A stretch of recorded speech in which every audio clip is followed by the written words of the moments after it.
वाशीतील सिडको एक्झिबिशनमध्ये मराठा आंदोलकांची राहण्याची आणि खाण्याची सोय करण्यात आलेली आहे आणि या ठिकाणी 1000 किलो तांदूळ शिजवण्यात येत असून मोठ्या संख्येने मराठा बांधव या ठिकाणी आहेत। वाशीमधल्या सिडको एक्झिबिशनमधली दृश्य आपण पाहताय। मराठा आंदोलकांची राहण्याची आणि खाण्याची व्यवस्था या ठिकाणी करण्यात आलेली आहे। 15 दिवस महिनाभर पुरेल इतकी साधन सामुग्री आणि इतका शिधा मराठा बांधव आपल्यासोबत घेऊन आलेले आहेत आणि मराठा बांधवांच्या खाण्याची राहण्याची सोय या ठिकाणी करण्यात आलेली आहे। पंक्ती या ठिकाणी बसतायत। सिडको एक्झिबिशन मधली ही दृश्य आपण पाहताय। सिडको एक्झिबिशन सेंटर मध्ये मराठा बांधवांच्या राहण्याची खाण्याची सर्व सोय या ठिकाणी करण्यात आली आहे। सध्याच्या घडीला हजारोंच्या संख्येने मराठा बांधव या ठिकाणी आहेत अशी माहिती मिळते।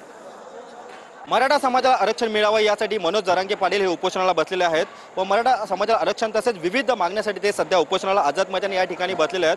खरं तर त्यांच्या राहण्याची आणि खाण्याची जी सोय आहे मराठा बांधवांची ती नवी मुंबईतील सिडको एक्झिबिशन असेल किंवा एपीएमसी या ठिकाणी करण्यात आलेली आहे।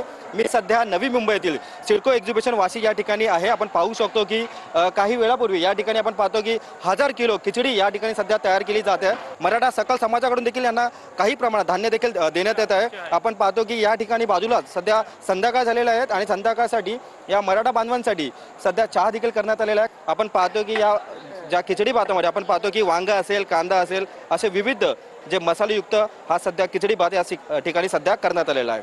त्यामुळे पुन्हा एकदा नवी मुंबईमध्ये सिडको एक्झिबिशनमध्ये मराठा बांधवांसाठी राहण्याची एक उत्तम सोय आणि खाण्याची एक उत्तम सोय झाल्याचं आपल्याला पाहायला मिळतं। कॅमेरा पर्सन सुभाषसह मी रवी खरात, TV9 मराठी, नवी मुंबई।